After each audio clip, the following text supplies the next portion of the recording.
where if it's personalized, even just to a degree, it's personalized, people feel valued. People feel like, okay, this is a good experience. Just using the person's name. The name is magic.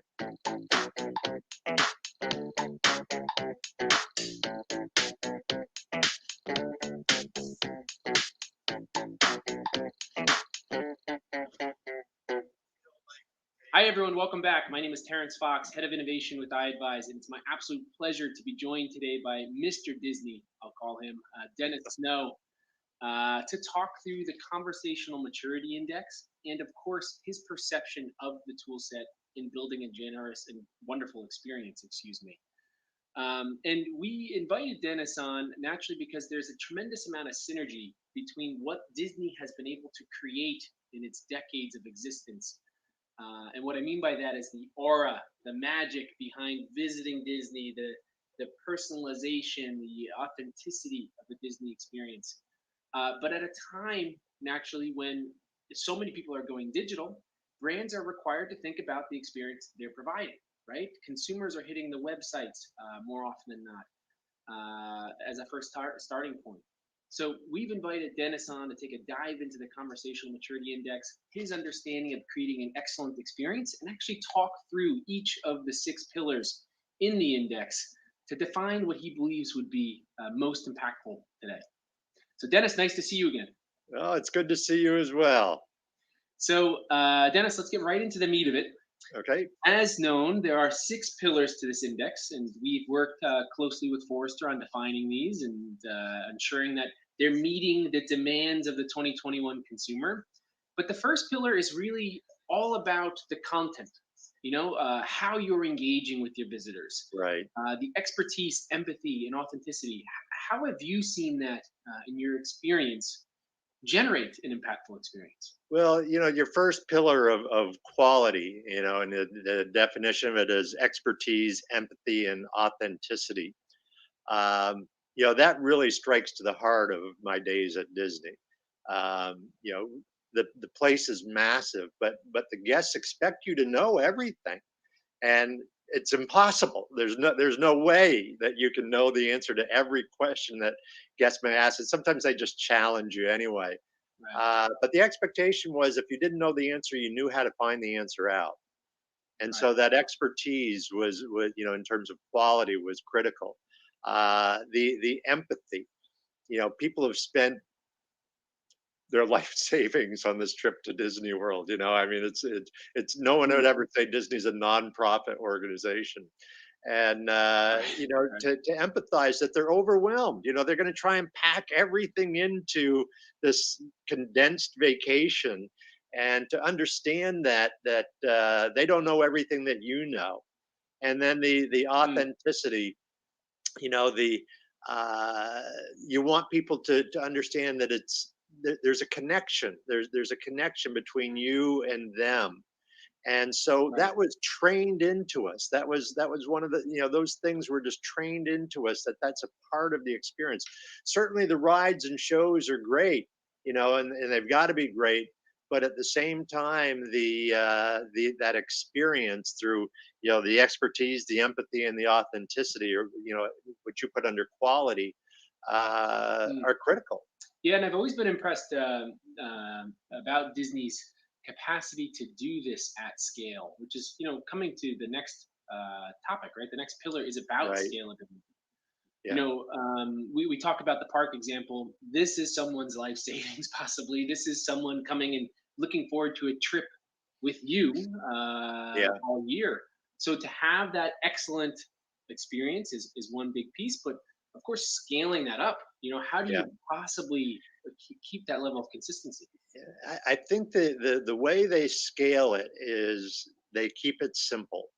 That the way we interact with people, the way we interface with the guest, is not rocket science. It's knowing what you're talking about, making it personal, having that connection, and then you can scale that across the entire organization. Anything that they put in place, any new things that they put in place, they've got to be able to scale it. They entertain tens of millions of people a year. The Right. property itself is twice the size of Manhattan. So you think Mm, about the scale of it. You can't just have things that apply to this particular, Space Mountain, and doesn't apply anywhere else. It's got to feel like a Disney experience, no matter where you are on the property and no matter who you're interacting with. So they're very focused on taking what the essence of the place and building it into everything so that it is scalable across the entire 47,000 acres of property that they have there. yeah, and Dennis, I know, of course, you are a mastermind of a physical experience, right? And when I transfer this over to the digital experience, it's very simply tied to that omni-channel fluidity, right? Like you need to, which Right. is another we'll get to in a moment, but you need to make sure, of course, that Space Mountain has the same experience as the entryway to the park. Yeah, yeah, Uh, or a hotel, right. or a water park, any of the entities. So you look at the omni-channel experience in the contact center world. Well, there's an omni-channel experience at Disney World too, and it does include the contact center, of Mm, course, but it also includes when you're checking into the hotel, when you're boarding on an attraction, when you're asking a cast member directions on how to find something. Those are all of the various channels through which we communicate with our guests. mm. And so it's got to be consistent across all of those channels. Again, what I said earlier and reinforce here, no matter where you are on the property, no matter who you're interacting with or how you're interacting, it should still feel like Disney. It should Yeah. still So feel like a Disney experience. absolutely, I think that's a critical piece we're seeing with a lot of our own, people that begin engaging with iAdvise. That I've got one experience here, a different one here. It's very jarring and uncomfortable for our visitors, and creating that seamless single organism. I think Yeah. Genghis said in the past is critical. Uh, Seamless is the right word. yeah, Yeah. and so we've talked about the expertise. We've talked about scaling that expertise and authenticity and empathy, but now that we have that, how do you make people at a Disney park feel special? And what I'll do from what you share here, naturally, Dennis, is try to, of course, translate this over to the digital experience today. Yeah. Well, this goes to the pillar of engagement and personalization, right? It's that pillar. And again, I remember from my days, when I would be boarding people on attractions. Sometimes you only have seconds with them, Yeah. uh, and you're also counting. How many people are getting on. When I was working at 20,000 Leagues Under the Sea, each submarine held 40 people, so you had to count at the same time. You were to make a personalized experience, and so a lot of it was just really simple things like making eye contact with them, smiling at them, giving them a little head nod. If they have Mm, something funny written on their T-shirt, making a comment. I saw one. I was out there not too long ago, and I saw a guy with a T-shirt that was. It's my all-time favorite Disney T-shirt now. It said "Most expensive day ever." I yeah. love that. I love that T-shirt because usually it's most magical day ever, but he had most expensive Right. day ever. But just making a comment on something like that and smiling, and the kids used to get their names stitched on the back of their Mickey Mouse ears, and as the child would walk by, and you're counting, as the child would walk by, say, "Hey, Bobby, how are you?" And it would just freak the Mm, kid out because how did you know who I was? But the parents know exactly what you did. So it was just those little moments of personalization. And I think the word, whether it's a contact center or it's Disney World or any other business, I think the word is presence. We mm, have to be present. We can't process people through our system. People know when they're being processed. And it's right. hard to feel that connection, to feel that loyalty factor when you've just been processed. Where if it's personalized, even just to a degree, it's personalized, people feel valued. People feel like, okay, this is a good experience. Just using the person's name. The name is magic. In the various ways you interact with them. But I think the key word to that personalization, that engagement and personalization, is we have to be present. We can't just process people, and that's not easy to do, because we get busy. So many there, right? Yeah, yeah, yeah. Such a big audience. You get busy, and it's toward the end of the day, and you're ready to go home. But at the Right. same time, that last guest that you're dealing with paid the same amount of money as the first guest that you dealt with that day, and deserve to be treated with that Mm. engagement and that personalization. I like your use of the word process or presence, excuse me, because I think when I translate that over to the digital experience that so many of our clients are working on honing and improving, you think about process, and there is times where that sort of robotic feel is beneficial on the digital side, right? You've got a basic need, you're looking for help, you get connected to a bot, right? Which obviously is very process oriented and has that feel. But as a human first solution, it being iAdvise with the CMI and what we're focused on, you can imagine the importance, like you've said, of not having just that robotic like presence, right? Right. If you were standing in Disney as I'm going to dress you up as Goofy for this example, Dennis, but you weren't. Is that good? Is that a comment on? Yeah, no, it's meant to be a compliment. Okay. But if you had more of a robotic nature, or if you had that sort of human engagement, you can see the big difference. So, Yeah. uh, Yeah. absolutely in line. And when you're communicating people through an omni-channel process too, you can tell when it's personalized, and you can tell when it's robotic. Right. No matter how that's happening, you can tell the difference, and that personalized experience just makes a huge difference. It just takes you up a notch in the eyes of the customer. Absolutely. And here's one that I think will be interesting to get your perspective on. This should be the fifth because we have started talking about omni-channel, which is the sixth pillar. So we might not have Hmm. much else there, but the fifth channel is really focused on around making it easy on the consumer. Right. And obviously on the digital side, this is messaging, right? Their preferred medium and preferred means of communicating. But obviously, the benefit of removing the burden from your visitor, your consumer, and facilitating what they're looking for, or the best way of engaging with them, is just as important in the parks. Yeah. Yeah. You've got to make it easy to navigate the process, and make it easy for people. If you've been to Disney in the last few years, you've probably seen the magic bands that you get.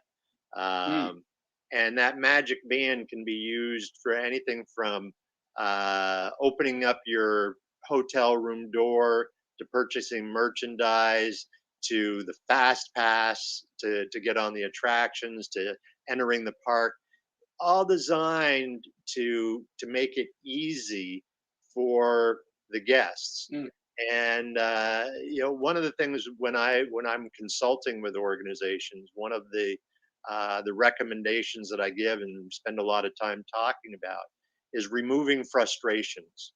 What are the things that frustrate your customers? And we know what they are. We know what those things are. When you're the company that actually does something about those frustrations, making things easier to use, you become a beacon of light in your industry, because right. typically things are just so complicated you just want to scream. And when somebody makes it easy to do business with you, it becomes it's such a differentiator in the business world. So we put a lot of Yeah. focus on that at Disney World, of how can we make what is really a very complicated place. I mean, it's huge and it's complicated. How do we make it easy to do business? Even things like wait times, to be able to put it on a smartphone so that you can see what the wait times are at the various attractions, so you can decide where you want to go to next, and all of those things, all designed to say, let's make a complicated experience as easy as we can. Yes, and then I can see that that wristband would definitely help contribute to most expensive trip Yes, ever. yes, it makes it very easy for people to part with them. It's really easy to put that wristband up against a machine versus taking cash out of your wallet. Yeah. Yeah, I can imagine my daughter taking the wristband in no time. Absolutely. And of course, as we've mentioned, we've talked about the fluidity and omni-channel Right. experience. As I kind of touched on before, and this is the final pillar, I've always been very impressed with, Disney's web experience translated over to the physical experience. And it's the moment you step on that park, you're somewhere Mhm. different, right? You can feel Disney Right. throughout that presence, which I think is definitely admirable, right? It definitely makes it, as you say, magical. Yeah. Yeah. And the whole idea when let's take all six pillars now. Everything is designed so that at the end of your stay, no matter how long you've been at Disney, the end of your stay, as you're leaving, the thought that you have in mind is, "We can't wait to get back. Right. It was expensive. I don't have any money left, Yeah. but can't wait to get back." So you take your six pillars and you apply them over the course of everything, every touch point of the place. Whether it's online, the web presence, whether it's the helplines, whatever it may be. You apply those six pillars across the whole experience, and the result is that feeling of, it was very expensive, but when can we schedule another vacation to come back? And Yes. the interesting thing is, they are now. I'm not positive exactly what the repeat visitation is now, but it's somewhere in the area of 75%, which Wow. amazes me that when you're at Disney World, 75% of the people that you see have been there before. Right. At that stage, it's simply about going home to work more to come back. That's Right. right. Yeah. That's right. Uh, Yeah. Put the kids to work.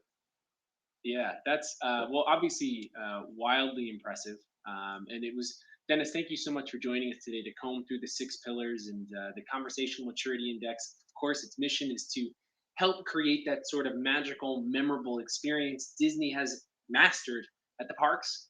Right. They Um, they don't get it right every time, but they get it right most of the time. They work really hard at it. right, which I think that's enough of a success, right? Pretty close to perfect.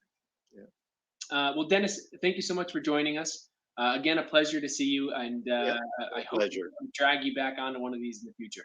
I look forward to it. All right, that's Dennis Snow, president of Snow and Associates. I've been calling him Mr. Disney. I don't assume he hates that yet, but it was a pleasure to have him join to comb through the conversational maturity index, and of course, creating a memorable experience digitally based on what we know from doing so physically. Thank you all.